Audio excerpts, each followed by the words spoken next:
Renee, balikan natin yung naging botohan. Kahapon kasama namin dito si Representative Leila de Lima at sinasabi niya nga, isa rin yan sa issue nila na bakit naman daw hindi sila nabigyan ng pagkakataon, handang-handa kayo, maging yung ibang members din ng minority. Para sa inyo, problema yung 2026 budget, pero yung proseso ng botohan sa Kamara, ano po ba exactly yung nangyari? Na tinitignan din ng ilang mga members sa minority na problema yan para sa amin. Bakit parang ang bilis? Ang tawag nga dito ni Representative Leila de Lima, fast break ni Ratsyada. Ano pong tugon nyo doon?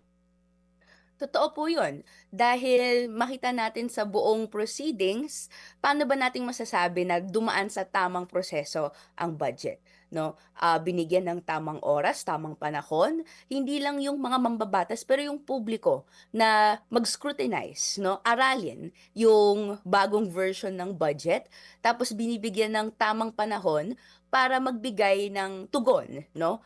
Sa dalawang puntong po yun, fail po yung present President Marcos Jr. administration, yung kanyang mga naging mga kakampi sa pagbibigay nito. No, una, no, binigyan ng malaking panahon, no, yung members ng legislature, ng publiko, para aralin ito. Sa bahagi po ng publiko, 7 a.m. lang nila na-access yung mga dokumentong ito kasi doon lang isa publiko. No? So, yung mga ating civil society partners, no, lahat ng mga sektor na gusto nating siyasatin yung budget, di naman to nagawa. At ikalawa, kami naman po, no, meron po tayong responses na binadali talaga. Meron tayong mga team members na talagang inaral, no, nagpuyat, hindi masyadong nagkaroon ng break during this Christmas and holiday season kasi kailangang aralin to.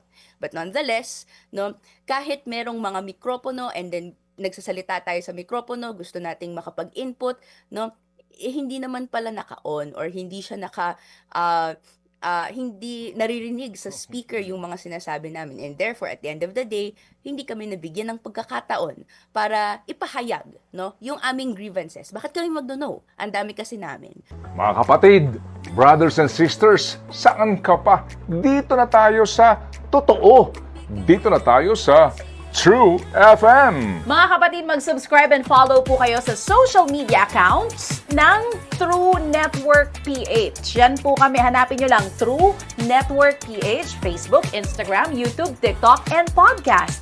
Mapa Apple or Spotify man yan, mahahanap nyo kami. Lahat ng mga napapanood at napapakinggan nyo po sa programa, nasa social media accounts namin yan. So paano mga kapatid? See you sa social media!